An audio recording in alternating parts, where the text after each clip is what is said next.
일요일 날 이제 찐 시황 끝나고 나서 라이브로 이제 일요일마다 스터디를 뭐 제 채널에서 하고 있는데 그 갑자기 우원식 이 국회의장 이야기를 사람들이 막 하시더라고요. 이게 집단 지성의 힘인가 하는 생각이 좀 들었습니다. 그래서 그때 당시에는 이 사람에 대해서 스터디가 안 돼 있었기 때문에 종목이 또 뭐가 있는지도 뭐 몰랐고 그래서 스터디를 해봐야 될 것 같습니다 했는데 오늘 어제 반응을 보였어요. 그죠?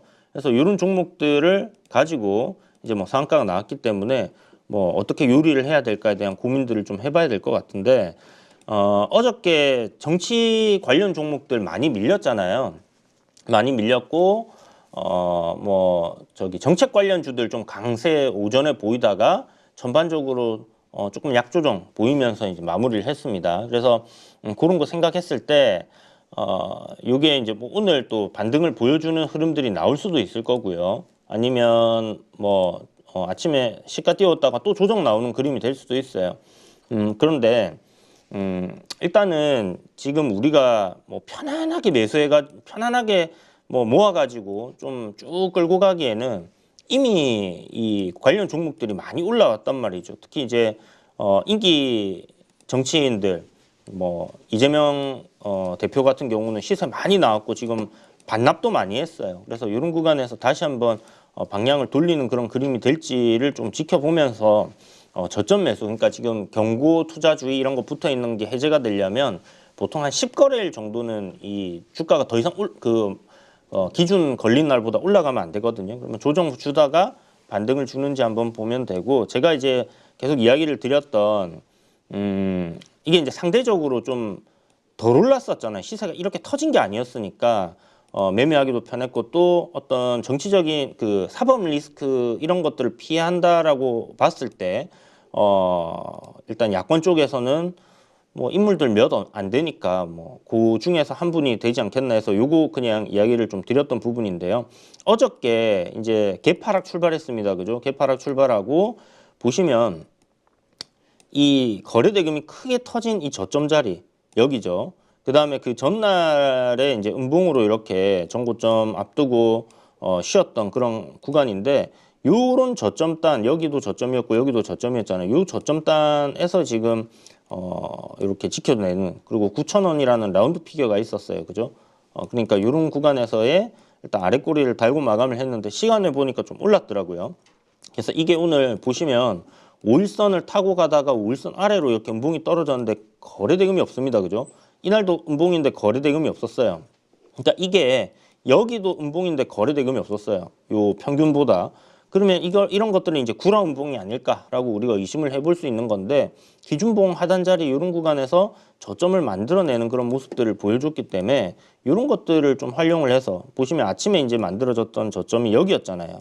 여기인데 요 가격단 부근, 그죠? 요 구간에서 지금 저점을 또 형성하고 이렇게 올라온, 그래서 전저점이라든지 당일 저점이라든지 이런 것들은 의미가 좀 있습니다. 그래서 그런 구간에서 뭐 이렇게 반등을 보여주는 흐름들도 보이기 때문에 이런 것들도 여러분들이 이제 일봉상의 의미가 있고 분봉상에서도 의미가 있는 모습들이 만들어지면 한번 매수를 해볼 수 있다 정도 생각을 해두시고요. 이게 5일선 오늘 돌파해서 양봉이 이렇게 만들어질지, 아니면 여기 이제 갭 하락을 했으니까 또 이 갭에 대한 저항이 있잖아요.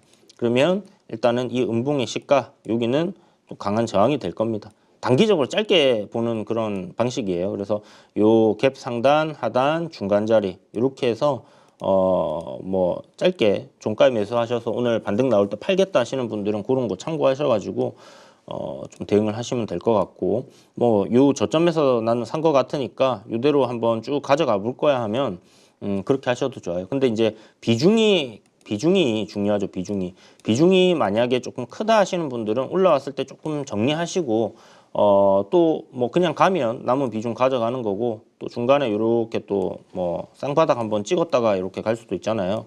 그러니까 그런 흐름 생각해서 비중 관리를 조금 하시면서 이렇게 끌고 가시는 전략이 좋지 않겠나. 이게 신고가기 때문에 뭐 더 갈 가능성은 저는 높지 않나. 왜냐하면 지금 올봉을 봐도 이제 저항단이 여기인데 이런 밴드대를 이번에 지금 대선이라는 국면이랑 맞물려서 움직이는 거라서 굉장히 큰 이슈잖아요. 큰 이슈기 때문에 충분히 추가적인 상승 나올 수 있을 것 같다. 근데 이제 그게 언제 나오냐? 이번 주는 쉬고 다음 주에 갈 수도 있는 거고, 뭐 2주 쉬고 3주 차에 갈 수도 있는 거고, 그건 뭐 누구도 알 수가 없는 거죠. 그러니까 일단 살 수 있는 어떤 가격단에 들어왔을 때는 매수를 해보고 거기서 대응을 한다. 이렇게 생각을 하시면 될 것 같습니다.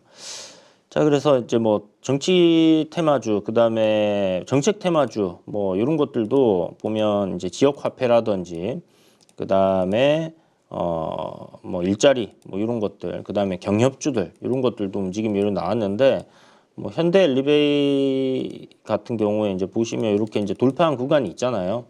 돌파한 자리 뭐 한 번 더 밀어낸다든지 우울선까지 이격을 좀 줄였다가 올라가는 그림이 될지, 요 음봉이 나왔으니까 윗꼬리가 많이 달리고 내려오는 힘이 강했으니까 요게 요렇게 돌리는 그림이 될지, 아니면 내려오는 힘이 강했는데 오늘 바로 상승이 나와 줄지, 그걸 보면서 이제 공략을 하는 걸로 이렇게 생각해 봐야 될 것 같고, 보시면 분봉상에 어떤 박스권 횡보를 한 이런 흐름들이 좀 보입니다. 그죠? 그러면 이제 이런 자리들에서 우리가 공략을 한다라고 했을 때는 이 박스권을 돌파하는 시점에서 돌파 매매를 한다든지, 아침에 여기서 이제 만약 상승이 나와줄 때 시나리오입니다. 상승 출발할 때 돌파하고 눌렸다가 가는 그림이 될지를 이제 지켜봐야 되겠죠. 이런 구간에서 지지 저항이 있으니까. 그래서 아직 지지 저항이 모른다 하시는 분들은 그런 것들도 공부를 좀 하셔야 될 거고요. 그래서 일단은 계속 관심권에 놓고 봐야 된다. 정책 테마들도 계속해서 좀 움직임이 나올 거다. 이렇게 좀 생각을 하고 보시면 좋고, 제이시안 시스템도 지금 신고가를 앞두고 있는 상황이에요. 좀 전에 에이럭스가 상한가를 가면서 얘가 2등주로서 요날 좀 굉장히 강하게 22%까지도 올라왔는데, 보시면 좀 꼬리가 종목 특징입니다. 그죠? 꼬리가 많이 달리는 종목입니다. 물론 여기서는 이제 상한가도 나오고 했지만, 지금 앞에는 이렇게 매물대가 강한 구간이잖아요. 이때도 이제 고점이었고 이때도 고점이었으니까, 보시면 고점인 구간에서는 윗꼬리가 좀 많이 나와줘요. 그게 결국은 앞에 이제 이런 저항 매물대가 있기 때문에 그렇게 만들어지는 거거든요. 그러다가 결국 돌파를 못하고 밀렸는데, 이번에는 여기를 돌파하게 된다라면 이제 어디까지 볼 것인가? 저는 뭐 한 7,500원, 뭐 그거보다 조금 더 갈 수도 있지 않겠나라는 생각은 하고 있는데, 일단 저항 자리라는 거는 기억을 해두시고요. 여기가 이제 2021년도 매물단, 2022년도 매물단 이런 구간이니까 그렇게 뭐 가까운 매물은 아닙니다. 그죠? 한마디로 사람들이 뭐 손절을 했거나 추가 매수를 했거나, 물론 물려 있는 사람 그대로 있을 수도 있죠. 그렇지만 좀 약해져 있는 매물단이면은 분명하다라는 거, 그걸 좀 생각하고 보면 될 것 같고, 요 저항을 돌파하는 흐름들이 만들어지는지, 오늘 뭐 눌림이 나온다라면 내가 어디서 매수를 해봐야 될 것인지, 그거에 대해서 좀 고민을 해보고 접근하시면 될 것 같은데, 일단 위치가 좋아요. 자리는 잘 만들어 놨습니다. 이게 시간에 약간 하락했네요. 이게 1.5% 하락했는데, 이거보다 상승 출발하면 일단 긍정적으로 봐야 될 거고, 요렇게 이제 돌파한 가격단이라든지, 요게 이제 많이 내려온다면 요런 구간까지도 밀릴 수 있겠죠. 요렇게. 그래서 저점을 잡고 만들어지는지를 한번 보고요. 어쨌든 뭐 추세가 살아있기 때문에 조정 시에는 매수 관점으로 생각을 할 텐데, 대장이 지금 에이럭스니까 에이럭스의 흐름에 따라서 움직일 겁니다. 그런 것들 가지고 뭐 짝짓기 매매를 하셔도 좋고, 일단 우선은 에이럭스를 보면서 제이시언도 함께 봐야 되는 그런 부분들이 있다라는 거를 생각해 두시고 접근을 하시는 게 좋고,